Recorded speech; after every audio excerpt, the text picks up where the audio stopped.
ನಿಮಿಷಗಳು ಅಂತ ಬರ್ತದೆ. ನಿಮಿಷ ಆಯಿತು, ಸಾಯಂಕಾಲ ಆಯಿತು, ಸಾಯಂಕಾಲ ಖಾಲಿ ಚನ್ಕೆ ಖಾಲಿ ಬಾಂಡ್ಲಿ ಎತ್ಕೊಂಡು ಮನೆಗೆ ಹೋದ್ರು. ಒಂದು ಸರ್ಕಾರ ರೀ, ದಿಸ್ ಎ ಗೌರ್ಮೆಂಟ್. ಪೊಲೀಸ್ ಇಲಾಖೆ IPS ಆಫೀಸರ್ಸ್ ಕಾಮನ್ ಸೆನ್ಸ್ ಬೇಕಲ್ಲ. ಅವನು ಫಸ್ಟ್ ಅವನು ಯಾರು ಅಂತ ಅವನ್ನ ಐಡೆಂಟಿಫೈ, ಈಗ ಕಂಪ್ಲೇಂಟ್ ಯಾರು ಕೊಡ್ತಾನಲ್ಲ ಅವನು ಯಾರು ಅಂತ ಐಡೆಂಟಿಫೈ ಮಾಡಬೇಕಾಯ್ತಲ್ಲ ಇವರು. ಅವನ ಹಿನ್ನೆಲೆ ಏನು, ಅವನು ಕಳ್ಳನ ಸುಳ್ಳನ ಏನು ಅಂತ ಗೊತ್ತಾಗಬೇಕಲ್ಲ ನಿಮಗೆ. ಅವನ ಹಿಂದೆ ಎಲ್ಲೋ ಕಳ್ತನ ಮಾಡ್ತಾ ಇದ್ನ, ಏನೂ ನೋಡಿಲ್ಲ, ಕರ್ಕೊಂಡ್ರು ಹೊರಟ್ರು. ಅವನಿಗೆ ಇವತ್ತು ಲಕ್ಷಾಂತರ ರೂಪಾಯಿ ದುಡ್ಡು ಖರ್ಚು ಮಾಡ್ತಾ ಇದ್ದೀರ ಅವನಿಗೆ. ಇದು ನನಗನ್ಸ್ತೈತೆ, ಇದು ಸುನಿಲ್ ಈಗಾಗಲೇ ಹೇಳಿದ್ದಾರೆ, ನಮಗೆ ಸೌಜನ್ಯ ಕೊಲೆ ಆಗಿದೆಯಲ್ಲ, ಇನ್ನಷ್ಟು ತನಿಖೆ ಮಾಡಿ ಏನೇನು ಸಾಧ್ಯನೋ ಈ ಪ್ರಪಂಚದಲ್ಲಿ ಅಷ್ಟೆಲ್ಲ ತನಿಖೆ ಮಾಡಿ ನ್ಯಾಯ ಕೊಡಿಸಿ ನಾವು ಅವ್ರ ಪರವಾಗಿದ್ದೀರಿ. ಏನಪ್ಪ Punja, we are with you, ನಾವಿದ್ದೀರಿ. ಆದರೆ ಆ ಹೆಸರಲ್ಲಿ ಧರ್ಮಸ್ಥಳ ದೇವರನ್ನ ಮಂಜುನಾಥ ಏನು ತಪ್ಪು ಮಾಡಿದ್ದ? ಪ್ರತಿ ಸಾರಿ ಮಂಜುನಾಥ. ನಾನು ಪರಮೇಶ್ವರ್ ಅವ್ರಿಗೆ ಹೇಳ್ತೀನಿ, ನೀವು ತಿರುಪತಿಗೆ ಹೋಗಿ ಬಂದಿದ್ದೀರಲ್ಲ, ಮೊನ್ನೆ ಹುಟ್ಟುದಬ್ಬಕ್ಕೇನೋ ತಿರುಪತಿಗೆ ಹೋದ್ರಿ ಅಂತ ನಾನು ನೋಡಿದ್ದೆ. ಹೋಗಿದ್ದೀರಾ? ತಿರುಪತಿಗೆ ಹೋಗಿದ್ದೀರಾ? ಅಲ್ಲೊಬ್ಬ ಯಾವನೋ ಇದ್ದ ಮುಖ್ಯಮಂತ್ರಿ, ಏನು ಹೆಸರು ಹೇಳೋದು ಬೇಡ, ಏಡುಕೊಂಡಲ್ಲ ಅಲ್ಲ ಅಂದ. ನಾವೆಲ್ಲ ಏಡುಕೊಂಡಲ್ಲ ವೆಂಕಟರಮಣ ಕೂಗ್ಕೊಂಡು ನಾವು ಕೂಗಲ್ಲ, ಸುಮ್ಮನೆ ಸೈಲೆಂಟ್ ಹೋಗ್ತೀರಾ. ಕ್ಯೂ ನಿಂತಾಗ ಜ್ಞಾಪಕ ಇರಬೇಕು, ಆಟೋಮೆಟಿಕ್ ನಾವು ಕೂಗಕ್ಕೆ ಶುರು ಮಾಡ್ತೀರಿ. ಏಡುಕೊಂಡಲ್ಲ ವೆಂಕಟರಮಣ. ಆ CM ಯಾರು ಹೇಳ್ದ, 7 ಹಾಕ್ರಿ 6 ಇರೋದು, ಒಂದು ಬರೆದ್ಬಿಡ್ರಿ ಬೇರೆಯವ್ರಿಗೆ ಅಂದ. ಆಮೇಲೆ ಒಂದು ವಾರಕ್ಕೆ ಹೊರಟೋದ ಅವನು, ಬಿಡು, ಯಾವುದೋ ಬೆಟ್ಟಕ್ಕೆ ಗುದ್ದಿ ಹೊರಟೋಯ್ತು, ಅದು ಬೇರೆ. ನೀವು ತಿರುಪ್ತಿನ ಮುಣಗ್ಸಾಕ್ ಹೊರಟ್ರಿ. ಇಲ್ಲಿ ಅದಾದಮೇಲೆ ನೀವು ಶಬರಿಮಲೆಗೆ ಬಂದ್ರಿ. ಇಲ್ಲಿ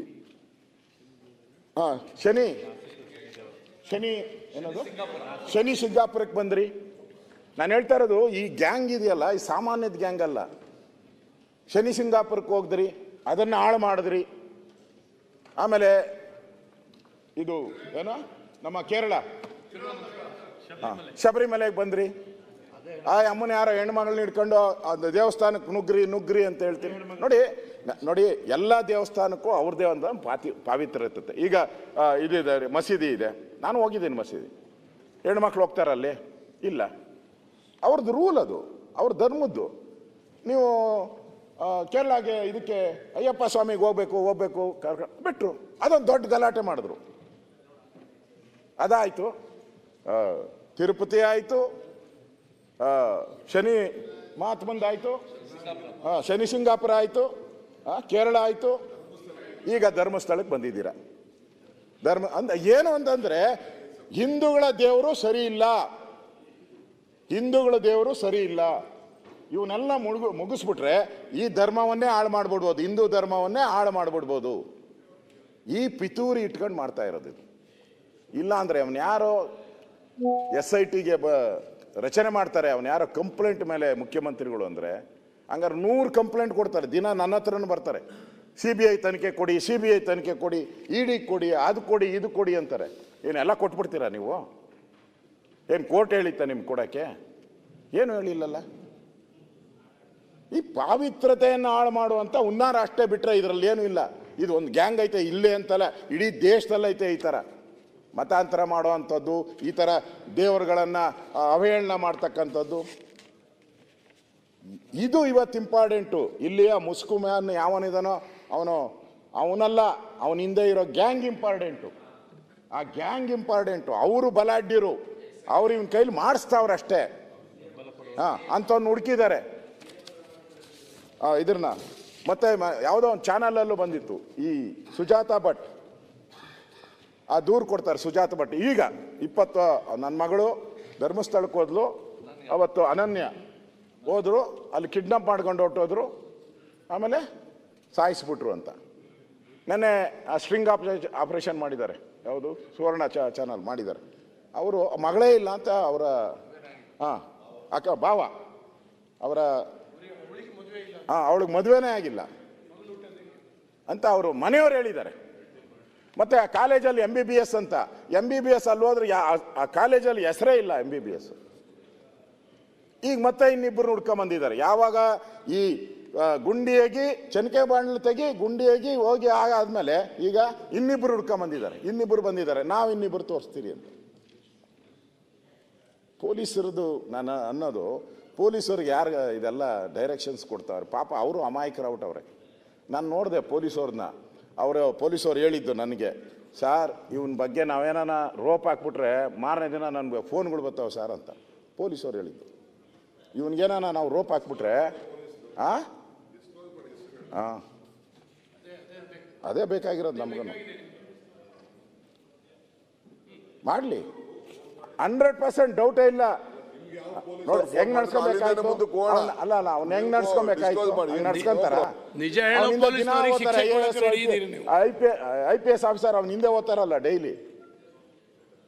ಒಂದ್ಸರಿ ಅವನ ಇವಾಗ ನೀವು ಕೊನೆಯಲ್ಲಿ ಡಿಕ್ಲೇರ್ ಮಾಡೋದ್ ಬದಲು, ಕೊನೆಯಲ್ಲಿ ಇವನು ಮೆಂಟಲ್ಲು ಹುಚ್ಚ ಅಂತ ಡಿಕ್ಲೇರ್ ಮಾಡೋದ್ ಬದಲು ಸ್ಟಾರ್ಟಿಂಗ್ಗೆ ಅವನು ಹುಚ್ಚನ ಮೆಂಟಲ್ಲು ಅಂತ ಡಿಕ್ಲೇರ್ ಮಾಡೋ ತಿಳ್ಕೊಂಬಿಟ್ಟಿದ್ರೆ ಮುಗ್ದೋಗಿತ್ತಲ್ಲ ಈ ಕೇಸು. ಇವತ್ತವರೆಗೂ ಮಂಪರ್ ಪರೀಕ್ಷೆ ಯಾಕೆ ಮಾಡಿಲ್ಲ ಅವನಿಗೆ? ಇಷ್ಟು ದುಡ್ಡು ಉಳಿತಾಯ್ತಲ್ಲ ಸರ್ಕಾರದಿದು. ನನಗನ್ಸ್ತತೆ ಒಂದು 20 ಲಕ್ಷದ ಮೇಲೆ ಸಂಬಳ ಸಾರಿಗೆ ಎಲ್ಲ ಸೇರಿದ್ರೆ ಒಂದು 20-25 ಲಕ್ಷ ಖರ್ಚಾಗಿರ್ತದೆ. ಇನ್ನೂ ಆಗೈತಾ?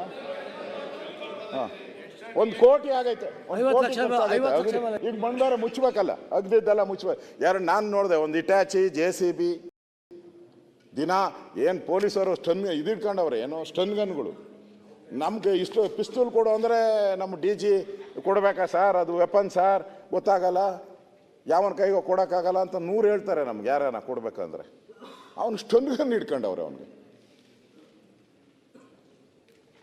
ಇಲ್ಲಿ ಸರ್ಕಾರದ ಫೇಲೂರು ಪಕ್ಕಾ. ಸರ್ಕಾರ ಇದನ್ನ ಒಂದು ರೀತಿ ಪ್ರಾಯೋಜಿತ ಅಂತಾನೆ ನಾನು ಹೇಳಬೇಕು. ಇಲ್ಲ ಅಂದರೆ ಹಿಂಗೆ ನಡೀತಾನೆ ಇರಲಿಲ್ಲ. ಅವ್ನು ಯಾವನ್ಗೋ ಇಷ್ಟೊಂದು ಬಿಲ್ಡಪ್, ಒಂದು ಸ್ಯಾಟಲೈಟ್ ಹೋಗೋಕ್ಕೂ ಇಷ್ಟು ಬಿಲ್ಡಪ್ ಕೊಟ್ಟಿಲ್ಲ, ಅಷ್ಟು ಮಾಧ್ಯಮದಲ್ಲಿ ಬಂದ್ಬಿಟ್ಟಿದೆ. ಅಷ್ಟು ದಿನನಿತ್ಯ ಏನು ಅಸೆಂಬ್ಲಿಯಲ್ಲಿ ನಡೆಯೋದು ಏನೂ ಗೊತ್ತಾಗೋದೇ ಇಲ್ಲ. ಆ ರೀತಿ ಆಗಿರೋವಂಥದ್ದನ್ನು ನಾವು ನೋಡ್ತಾ ಇದ್ದೀರಿ. ಅದಕ್ಕೋಸ್ಕರ ನಾನು ಸರ್ಕಾರಕ್ಕೆ ವಿನಂತಿ ಮಾಡ್ತೀನಿ, ಆಗ್ರಹ ಮಾಡ್ತೀನಿ, ನೀವು ಈ ಮುಸ್ಕು ಮ್ಯಾನ್ ಯಾರು ಅನ್ನೋದ ಫಸ್ಟು ಹೇಳಬೇಕು.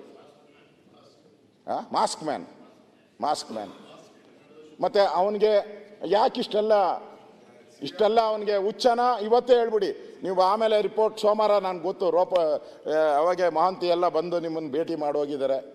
ನಮ್ಮ ಮಾಧ್ಯಮದಲ್ಲಿ ಬಂದಿರೋದು, ಮುಖ್ಯಮಂತ್ರಿ ಭೇಟಿ ಮಾಡಿ ಕ್ಲಿಯರಾಗಿ ಹೇಳಿದ್ದಾರೆ. ಅವ್ರು ಏನು ಅಂತ ಹೇಳ್ಬಿಟ್ಟಿದ್ದಾರೆ. ನೀವು ಮಂಗಳವಾರ ಕರೆದುಬಿಟ್ಟು ಅವನೊಬ್ಬ ಹುಚ್ಚ, ಅವನ್ನ ಮೆಂಟಲ್ ಆಸ್ಪತ್ರೆಗೆ ಕರ್ಕೊಂಡು ಹೋಗ್ತಾ ಇದ್ದೀರಿ ಅಂತೇಳಿ ಅದೊಂದು ಸೀರಿಯಲ್ಲು. ಅವನ್ನ ಅರೆಸ್ಟ್ ಮಾಡೋದು, ಮೆಂಟಲ್ ಆಸ್ಪತ್ರೆಗೆ ಕರ್ಕೊಂಡು ಹೋಗೋದು, ಬಿಡೋದು, ಅದನ್ನು ತಿರ್ಗಿ ಅದನ್ನೇ ನೋಡ್ಬೇಕು ನಾವು. ಹಾಂ, ತಿರ್ಗಿ SIT ಇರೋ ದಿನ ಪಾಪ ಅವನಿಗೆ ಆಗಿದ್ದ ಕತೆ, SIT ಪೊಲೀಸವ್ರಿಗೆ ಆಗ ಕತೆ, ಮೆಂಟಲ್ ಆಸ್ಪತ್ರೆಗಿರೋರ್ಗೆ ಆಗ್ತತೆ. ಅಲ್ಲಿ ದಿನ ಹುಡ್ಕು ಅಂತ ತೋರಿಸ್ತಾನೆ ಅವರು. ಆಯ್ತು, ಈಗ ಮುಂದುವರಿಸಿ. ಅದರಿಂದ ಇದು ಆಗೋದು ಬೇಡ. ಇದು ಭಾಳ ಸೀರಿಯಸ್ ಪ್ರಶ್ನೆ, ಒಂದು ಧರ್ಮದ ಪ್ರಶ್ನೆ. ಧರ್ಮದ ವಿಚಾರವಾಗಿ ಇಷ್ಟೆಲ್ಲ ನಡೀತಾ ಇದೆ, ಇದು ನಡಿಬಾರ್ದು. ಬೇರೆ ಸಂದರ್ಭದಲ್ಲಿ ಆಗಿದ್ರೆ ಹಿಂಗೆ ಮಾಡ್ತಾ ಇರಲಿಲ್ಲ. ಅದಕ್ಕೋಸ್ಕರ ಇಲ್ಲಿ ಯಾರೇ ಅಪರಾಧಿ ಇರಲಿ, ಏನೋ ಆಗಿದ್ರೆ, ಕೊಲೆ ಆಗಿದ್ರೆ, ಮರ್ಡರ್ ಆಗಿದ್ರೆ ಯಾರೂ ತಪ್ಪಿಸೋಕ್ಕಾಗಲ್ಲ. ನಾನು ನೋಡಿದ್ದೀನಿ, ಕೆಲವು ಮುಖ್ಯಮಂತ್ರಿಗಳೇ ಜೈಲಿಗೆ ಹೋಗಿದ್ದಾರೆ. ನಾನು ಕೇರಳದಲ್ಲಿ ನೋಡಿದ್ದೀನಿ, ಒಬ್ಬ DG ಜೈಲಿಗೆ ಹೋಗಿದ್ದಾರೆ ಮರ್ಡರ್ ಕೇಸ್. ನಮ್ಮ ದೇಶದ ಕಾನೂನು ಇದೆಯಲ್ಲ, ಬೇರೆ ಎಲ್ಲ ಬಿಟ್ಟರು ಮರ್ಡರ್ ಕೇಸನ್ನು ಬಿಡಲ್ಲ ನಮ್ಮಲ್ಲಿ, ನಮ್ಮ ಪೊಲೀಸರು ಬಿಡಲ್ಲ. ಆ ಊಣಿ ಇರೋದು, ತಗೊಂಡೋಗಿರೋದು, ಆ 100 ಹೆಣ ನೋಡಿದ್ದೀನಿ. ಅವೆಲ್ಲ ಸಾಧ್ಯನೇ ಇಲ್ಲ ರೀ. ಆ ಸಿನಿಮಾದಲ್ಲೂ ಬರಲ್ಲ, ಅಷ್ಟು ಸಿನಿಮಾದಲ್ಲೂ ಹಂಗಿರ ಸಾಧ್ಯನೇ ಇಲ್ಲ. ನೀವು ನೋಡಿದಿರ, ಒಂದೇನಾದ್ರು ಸಣ್ಣ ಇನ್ಸಿಡೆಂಟ್ ಕೊಲೆ ಆದರೆ ಎಷ್ಟು ಫಾರ್ಮಾಲಿಟೀಸ್ ಇದೆ ಗೊತ್ತಾ? ಯಾರು ಫೋನ್ ಮಾಡಿದ್ರು ಬಿಡಲ್ಲ ನಮ್ಮ ಪೊಲೀಸರು ಆ ವಿಚಾರದಲ್ಲಿ. ಈ 100 ಜನನೇ ಎತ್ಕೊಂಡೋಗಿ ಒಬ್ಬನೇ ಬೇತಾಳರ ರೀತಿ ಹೋಗಿ ಊಣಿ ಎತ್ಕೊಂಬಂದು ಬಿಟ್ಟಿದ್ದೀನಿ ಅಂತ ಹೇಳಿದ್ರೆ ನಮ್ಮ ಕಾಮನ್ ಸೆನ್ಸ್ ಇದೆ. ಸರ್ಕಾರದ ಕಾಮನ್ ಸೆನ್ಸ್ ಇರಬೇಕು ಅದಕ್ಕೆ. ಇಲ್ಲಿ ಕಾಮನ್ ಸೆನ್ಸೇ ಸರ್ಕಾರ ಉಪಯೋಗ ಮಾಡಿದೆ. ಅದಕ್ಕೆ ನಾ ಹೇಳ್ತೀನಿ, ಈ SITನ ರದ್ದು ಮಾಡಬಾರ್ದು, ಕಂಟಿನ್ಯೂ ಆಗಬೇಕು. ಮತ್ತು ಇಷ್ಟೊಂದು ದುಡ್ಡು ಖರ್ಚಾಗಿದೆಯಲ್ಲ, ಯಾಕೆ ಖರ್ಚಾಯಿತು, ಯಾಕೆ ಮಾಡಿದ್ರಿ, ಇದು ಯಾರು ಒತ್ತಡದಿಂದ ಮಾಡಿದ್ರಿ, ಇದನ್ನು ಕೂಡ ಮತ್ತೊಂದು ತನಿಖೆ ಆಗಬೇಕು. ನಾನು ಹೇಳೋವಂಥದ್ದು ಈ ವಿಚಾರವಾಗಿ ಇದು ಬಿಟ್ಬಿಡಿ. ಇದು ಪೊಲೀಸರು ನಮ್ಮ ತನಿಖೆ ಮಾಡ್ಕೊಂಡು ಹೋಗ್ತಾರೆ. ಏನು ಈ ಮರ್ಡರು ಏನೇನಾಗಿದೆ ನಮ್ಮ ಪೊಲೀಸರು ಅದಕ್ಕೆ ಶಕ್ತಿ ಇದೆ ಮಾಡ್ತಾರೆ, ಅದನ್ನು ಬಿಡಲ್ಲ. ನಾನು ಹೋಮ್ ಮಿನಿಸ್ಟರ್ ಆಗಿದ್ದೀನಿ, ಮರ್ಡರ್ ಕೇಸ್ಗೆ ಯಾವನು ಹೇಳಿದ್ರು ಕೇಳಲ್ಲ, ಯಾರು ಹೇಳಿದ್ರಲ್ಲ ಅದನ್ನು ಮಾಡ್ತಾರೆ. ಆದರೆ ಈ ಷಡ್ಯಂತ್ರ ಮಾಡಿರೋ ಗುಂಪಿದೆಯಲ್ಲ, ಇದನ್ನು ನೀವು ಬೇರೆ ತನಿಖೆ ಇಲ್ಲ ಆಗಲ್ಲ. ನೀವು CBI ತನಿಖೆಗಾದರೂ ಕೊಡಿ, ಇಲ್ಲ NI, ಯಾಕಂದರೆ ವಿದೇಶದ ದುಡ್ಡೆಲ್ಲ ಬಂದಿದೆ ಇವ್ರಿಗೆ, ಇವ್ರ ಅಕೌಂಟ್ಗೆ ವಿದೇಶದ ದುಡ್ಡೆಲ್ಲ, NI ತನಿಖೆ ಆಗಲಿ ಕೊಡಿ ಅಂತೇಳಿ ಆಗ್ರಹವನ್ನು Harish Poonja local MLA local.